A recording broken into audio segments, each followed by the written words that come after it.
Eclesiastes capítulo 12, versos 13 e 14.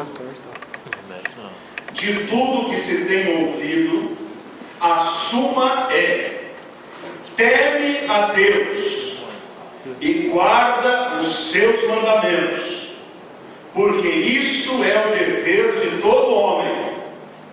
Porque Deus há de trazer a juízo todas as obras, até as que estão escondidas, quer sejam boas, quer sejam más. Podem se sentar. A reflexão desta noite não há de ser longa, porém há de ser prática. O livro que nós escolhemos para o texto desta noite é um livro absolutamente filosófico, reflexivo e prático. Quem escreveu o livro de Eclesiastes foi o rei Salomão. O rei Salomão, que segundo a Bíblia foi o homem mais sábio da antiguidade. E se formos bem literais, talvez não tenha havido nenhum homem mais sábio que ele, nem Einstein.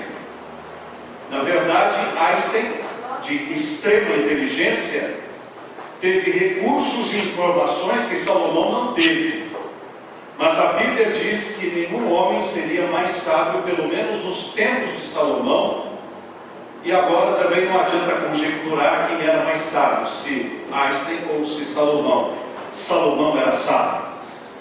Ele era sábio porque pediu a Deus sabedoria. E diz a Bíblia, em Tiago capítulo 1, que quem precisa de sabedoria, peça a Deus, que a todos atende e não lança em rosto. Foi o que Salomão fez sem conhecer Tiago, porque Tiago apareceu 1000 anos depois dele. Quando Salomão teve um encontro com Deus, quando foi oferecer sacrifícios no alto da montanha, não havia ainda o templo, ele ofereceu um sacrifício de um valor inimaginável para nós. Imagine os irmãos o que é oferecer 1000 sacrifícios, 1000 animais. É muito animal.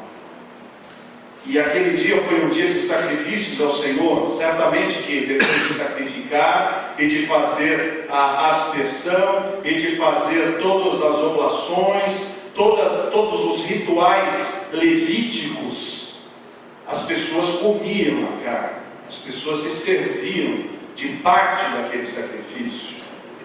E à noite, Salomão dormindo, era jovem ainda, em tenra idade, Deus lhe aparece no sonho e diz: peça-me o que quiseres. E Salomão, vivendo num tempo de imperadores, num tempo de grandes nações, poderia ter pedido para ser o bam da época. Mas ao contrário disso, ele faz uma oração tão sábia. Ele diz: Senhor, eu sou rei de uma nação tão grande, fui colocado aqui por ti como filho do meu pai, por promessa do meu pai, que tu fizestes a ele. E o que eu posso pedir para ti? Sabedoria para ser um rei que saiba governar, discernindo o bem do mal. Foi uma oração tão fora dos padrões políticos, até para os dias de hoje. Se Deus aparecesse para os nossos governantes, certamente não seria sabedoria que eles pediriam a Deus para poder governar.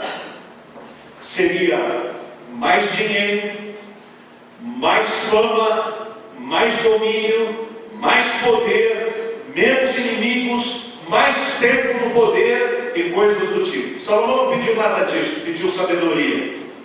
E Deus disse: gostei da sua oração. Aliás, irmãos, às vezes nós oramos com desdém. Oramos apenas por um desencargo de consciência, para dizer: orei, cumpri minha obrigação. Me faz lembrar minha tia Iria, que ia à igreja uma vez por mês, levava o dízimo dela, ela entregava o envelopinho na frente e ainda virava assim: estou em paz, cumpri minha obrigação. Esse tipo de oferta não vale. Tem gente que só ora cumprindo obrigação. Já viu a oração na hora da comida? A gente sabe até decora para escrever: o Senhor nosso Deus, Pai, abençoa o alimento que vamos comer agora, abençoa os preparar esse alimento, que nunca falte pão na nossa mesa, em nome de Jesus, amém. Não é mais ou menos isso que se ora sempre que vai se agradecer pela comida? É reza. A gente não está nem aí com o que está falando. Eu já fiz um propósito no meu coração: cada vez que eu oro agradecendo a comida, eu quero mudar todas as palavras, para nunca eu rezar. Porque Jesus disse que nós não devemos ficar repetindo palavras diante do Pai, como que pela repetição nós fôssemos atendidos. A oração tem que ser algo que vem do coração. E a oração de Salomão, tendo sido uma só, daquele jeito, pedindo sabedoria, foi suficiente para tocar o coração do Pai. E Deus disse: vou te atender. Já pensou se no momento da sua devoção pessoal diária, você diz assim: Senhor, vamos ser honestos, eu não vou falar nenhuma frase pré-escrita, eu não vou falar nada que eu tenho falado ultimamente, eu vou abrir meu coração e dizer a verdade para ti. Esse tipo de oração vale muito mais do que gastar-se uma hora dizendo: ó Deus de Abraão, Deus de Isaac, Deus de Jacó, Deus de Elias, Deus de Manassés, é Deus de todo mundo, menos dele. O importante é que você procure a Deus e saiba o que está apresentando para Deus, porque Deus leva a sério a sua oração. Deus levou a sério a oração de Salomão. E Salomão se tornou o rei mais sábio de sua época. Aliás, irmãos, não apenas sábio, Deus nutriu Salomão de tudo que ele não pediu, porque quem tem sabedoria tem o resto. A sabedoria traz prosperidade, a sabedoria traz saúde, a sabedoria traz trato para com os inimigos, a sabedoria, ela constrói um ambiente que transforma a vida em algo administrado com categoria. Nós sabemos que nas grandes crises políticas que o mundo passa, faz falta uma pessoa de sabedoria, um mediador digno, um mediador sábio, que saiba sentar à mesa e resolver as diferenças com respeito. Salomão conseguiu os cedros do Líbano. Salomão conseguiu aqueles cedros de um país que era inimigo, conquanto o rei fosse amigo de Davi, mas não era amigo de Israel na época, apenas com uma palavra de sabedoria. Ele escreveu para o rei e disse assim: ó rei, eu estou precisando construir a casa do meu Deus e preciso de muitos cedros, de muita madeira. E eu tenho absoluta certeza que não há neste mundo pessoas que cortem a madeira, a melhor madeira do mundo que tem no seu país, que cortem tão bem a madeira quanto os que moram no seu país, os que são aí do seu país. Eu preciso muito da ajuda de vocês, e em contrapartida eu vou dar do melhor que eu tenho para suprir as suas necessidades.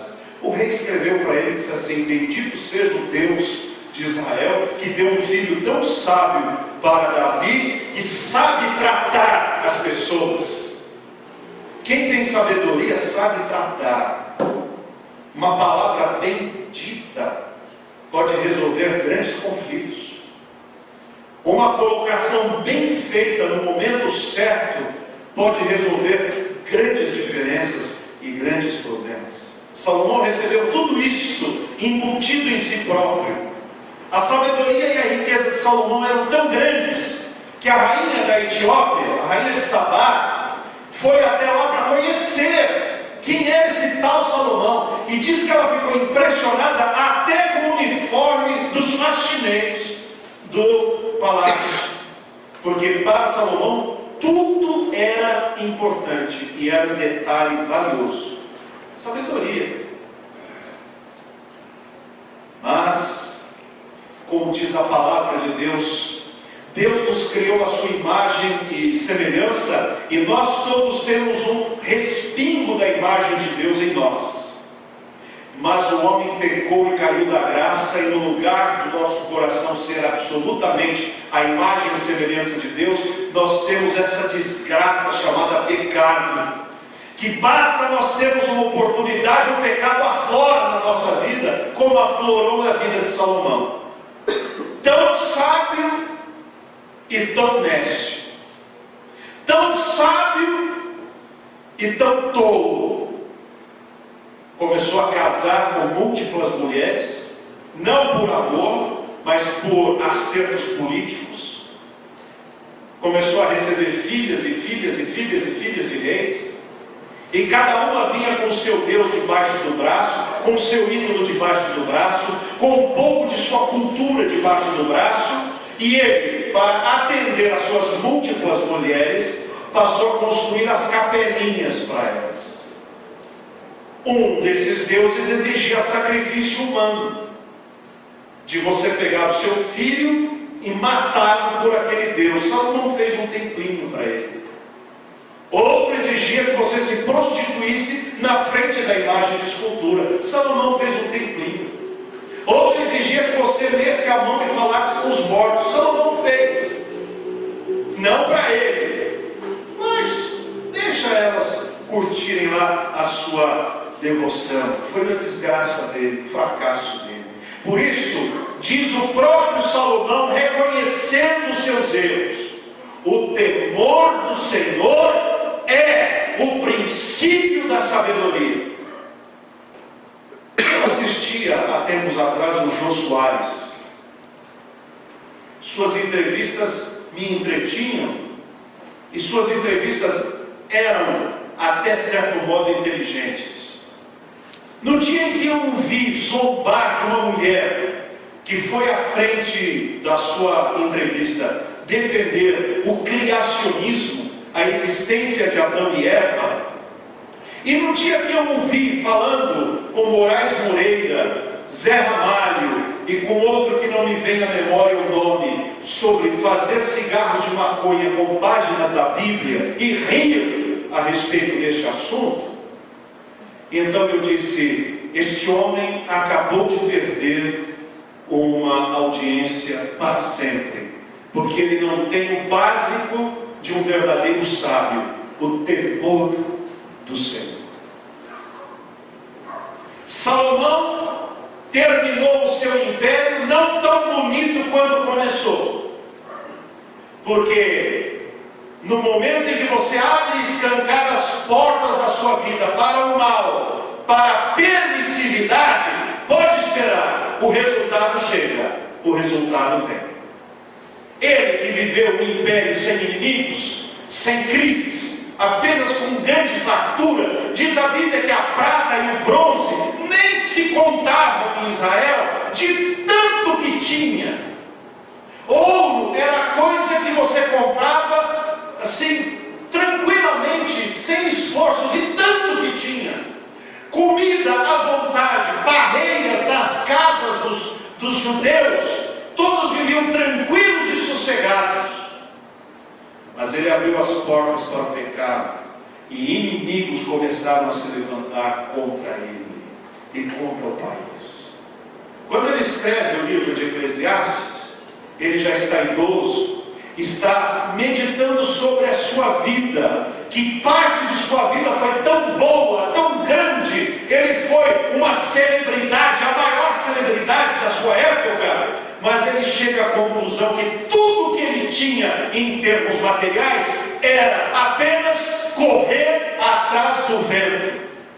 Você já viu um cachorro correr atrás do rabo? Quem já viu isso aqui? Quem já riu de um cachorro correndo atrás do rabo? Quem já riu? Mas tem muitos de nós que fazem a mesma coisa, não correndo atrás do rabo, porque rabo nós não temos, mas correndo atrás de nada. Tiago diz na sua palavra que aqueles que querem ficar ricos caem em grande problema, em grande dificuldade, porque a grande preocupação,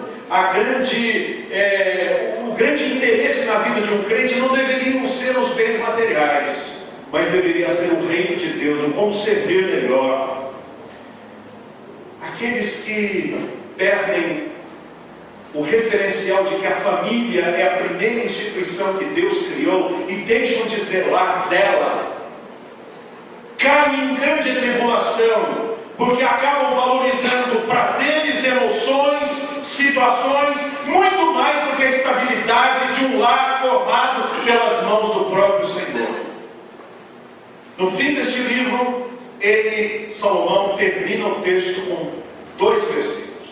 Vamos a eles. Primeiro deles, verso 13.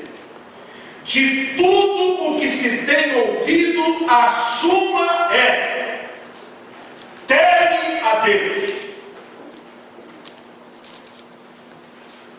E esta afirmação tem que ser muito pragmática para nós. Ela tem que ser muito prática. Teme a Deus. Nós temos neste auditório seleto, que nesta noite nos ouve, e provavelmente, se a gravação funcionou, nesse auditório seleto que nos assiste pela internet, muitos profissionais, trabalhadores, alguns braçais, tão importantes quanto aqueles que são donos e que trabalham em grandes empresas. A você que trabalha, diz a Bíblia, teme a Deus.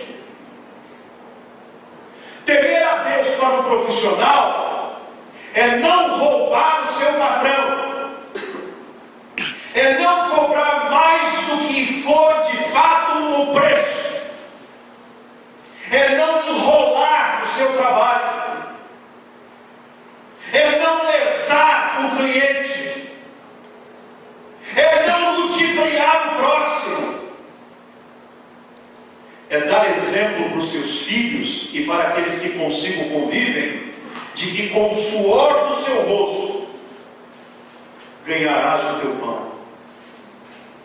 Um crente que é um profissional que teme a Deus é honrado naquilo que faz. Se for um carteiro, entrega as cartas com responsabilidade. Se for um funcionário público, ele trabalha e cumpre a função para a qual foi contratado. Se for um professor, ele vê e enxerga a sua classe como o objetivo que Deus lhe deu de formar toda uma geração na matéria e disciplina que leciona. Se for um motorista, ele faz do seu volante um culto a Deus. Se for um pastor, ele enxerga o seu ministério como a extensão do reino de Deus e um proclamar responsável do assim diz o Senhor. Se for uma cozinheira, ela cozinha para a glória do Pai e faz o melhor que pode. Se for uma diarista, ela limpa a casa com os cuidados e esmeros como se estivesse limpando a sua própria casa. Se for uma cuidadora de idosos ou de crianças, ela não os vê como clientes ou como problemas, ela os enxerga como oportunidades de servir melhor. Se for uma mãe que cuida de um filho ou de uma filha, para ela é um dom e um privilégio o sofrimento e o esforço que faz. Teme a Deus, é o que Salomão fala. Há muitos maridos que lhe ouvem, muitas esposas que lhe escutam, muitos filhos e muitos pais. Aos filhos, temer a Deus é respeitar os seus pais. E o respeito, quer queiram, quer não, começa na linguagem. Pais desta geração não ensinaram os seus filhos a chamá-los de Senhor e Senhora. Erraram. Porque os seus filhos irão no trabalho e terão que chamar os seus patrões de Senhor e Senhora. Terão que ir até as autoridades e chamá-las de Senhor e Senhora. E os irmãos cortaram a hierarquia familiar de olharem para o pai, olharem para a mãe e ver a hierarquia familiar na qual foram inseridos. Mas, independente da palavra, filhos devem respeitar o seu pai e a sua mãe. Respeitar significa falar a verdade, obedecer. Por esses dias, um destes black blocs, um moleque estava lá fantasiado, gritando, fazendo protestos, e o pai foi lá com grande autoridade e disse: moleque, saia daí, eu estou protestando por comida, saúde. Disse: você come o que eu pago, você estuda a escola paga que eu pago, quando você pagar as suas contas, você vem a protestar. Arrancou a fantasia dele e o levou para casa. Filhos devem obedecer aos pais. Filhos não devem desrespeitar ou falar alto com seus pais. Filhos devem honrar os seus pais, não apenas enquanto eles são jovens e podem se deslocar ou emprestar o carro ou fazer as coisas para você. O filho deve honrar os pais até quando forem idosos. Aliás, principalmente quando. Porque quando o pai e a mãe estão idosos, dependentes ao extremo de cuidados, são os filhos que vão zelar destes pais, como os pais, quando eles eram jovens, zelaram dos seus filhos. Mas a Bíblia também fala sobre os pais. Pais, temam a Deus. Meu querido pai, quando você assiste futebol e fala palavrões, você não teme a Deus. Querido pai, quando você abre a sua geladeira e tira uma cerveja para beber na sua casa, fazendo arruaça, você não teme a Deus. Quando você fala palavrões, ou assiste coisas impróprias, que não pode deixar seus filhos ou esposa na sala, você não teme a Deus. Mães, quando você não zela da amizade com as suas filhas, você não teme a Deus. E depois as suas filhas vão encontrar amigas no Facebook ou na escola e esquecem que em casa havia uma mãe que não abriu o seu coração para que a filha pudesse nela confiar. Porém, mãe, você que não é uma esposa leal, fiel, e não mostra à sua filha o que é uma esposa digna, serva do Senhor, você não teme a Deus. Diz a Bíblia sobre as esposas: mulheres esposas, temam a Deus.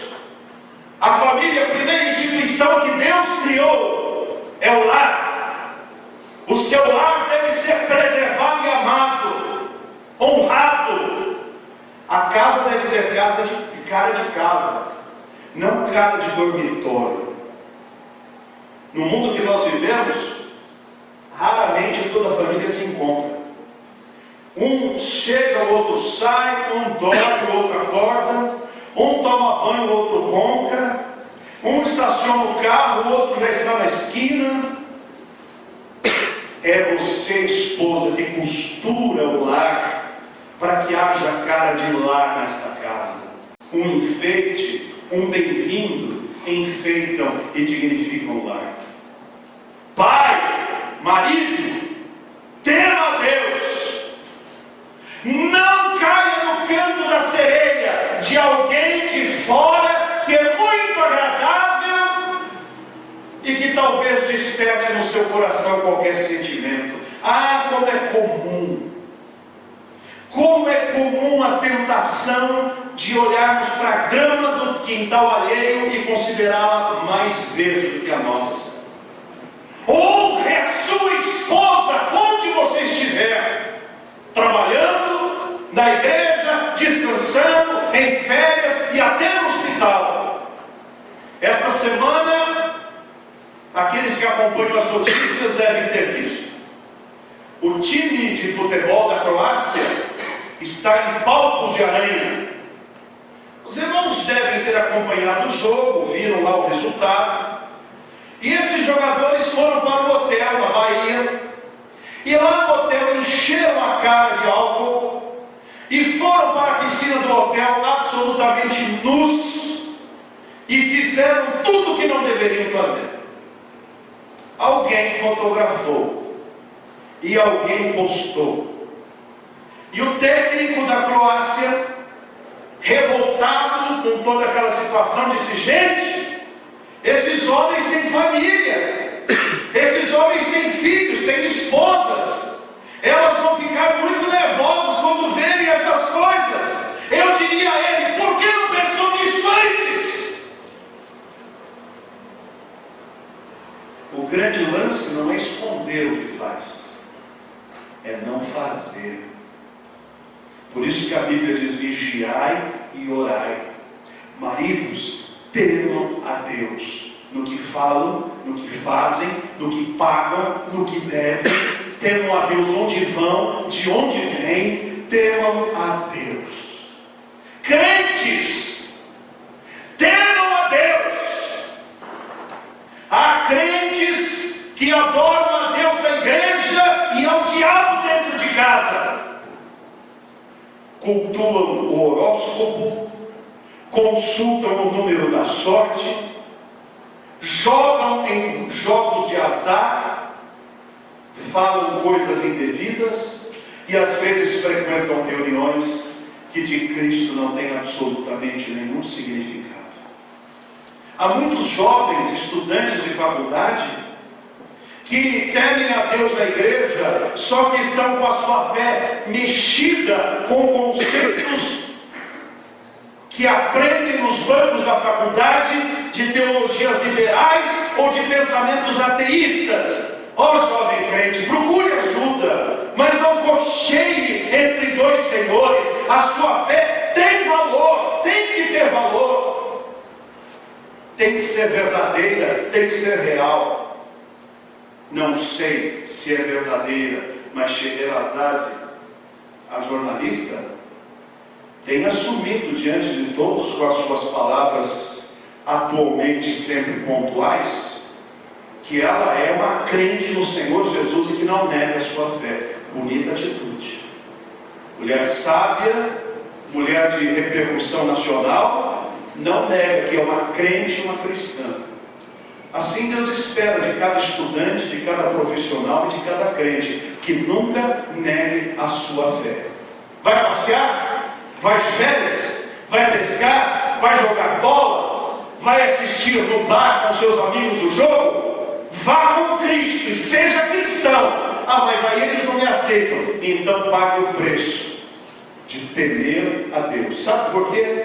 O verso 14 diz: porque Deus há de trazer a juízo todas as obras, até as que estão escondidas, quer sejam boas, quer sejam más. Meu irmão, a sua vida será descoberta, não no Facebook, não no YouTube, não na Rede Globo. Será descoberta diante de toda a humanidade quando o juiz de toda a terra disser: hoje é o dia do julgamento do Sebastião. E todos vão ver a vida do Sebastião. Aí você diz: mas com tanta gente que já viveu, vai ter tempo para isso? Quer dizer, nós estamos falando de eternidade. Vai ter muito tempo para ver e rever tudo o que aconteceu. Lembra lá na sua casa, quando você grita, ou quando você xinga, ou quando você nega, ou quando você faz o que não deve fazer? Todo mundo vai ver. Lembra o que você escreve no seu celular, no seu Facebook, etc.? Todo mundo vai ver. Vão flagrar. Gosto muito daquele primeiro livro de Frank Perret, Este Mundo Tenebroso, volume 1, o 2 não presta. Onde, para quem leu, alguém aqui leu Este Mundo Tenebroso? 1, 2. É um livro muito interessante. Se Deus quiser, a nossa biblioteca vai voltar a funcionar e vamos ter volumes aqui para serem lidos. Mas o livro não nos interessa agora, mas nos interessa a maneira com que o livro começa. Estão numa cidade universitária, cheia de ocultismo, e na avenida principal, no meio de uma feirinha de artesanatos e dessas coisas, cheia de gente, descem dois anjos, vestidos de gente, e eles falam: será que é aqui uma igreja grande? Não, não é aqui, é lá. E eles vão descendo, descendo, descendo, e vão para uma igrejinha pequenininha, passam pela parede, e tudo escuro, e ali no meio está um pastor orando pela sua pequena igreja, pelas dificuldades que tem passado, e eles então veem um facho de luz descendo sobre ele, e eles dizem: é por causa dele que nós viemos. Os céus estão vendo quem é você dentro de casa e no recôndito do seu lar. Deus está vendo quem é você na frente do seu computador, ou quando você coloca a sua cabeça no travesseiro. Deus está vendo quando você está no volante dirigindo e a maneira com que o faz. E Deus está atento ao seu comportamento. E há muitas bênçãos que podem vir sobre a sua vida, se você levar uma vida que teme a Deus. E lembre-se que tudo virá à tona, tanto as coisas boas quanto as coisas más. E para terminar, eu pergunto aos irmãos: estamos nós atentos de que devemos andar temendo a Deus, porque há um Deus a quem temer? Temos levado a nossa vida cristã com seriedade e por isso colhido os frutos desta seriedade?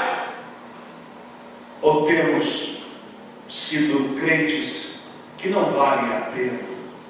Como podemos falar dos outros se nós somos tão ruins? Irmãos, é hora de melhorarmos a nossa vida.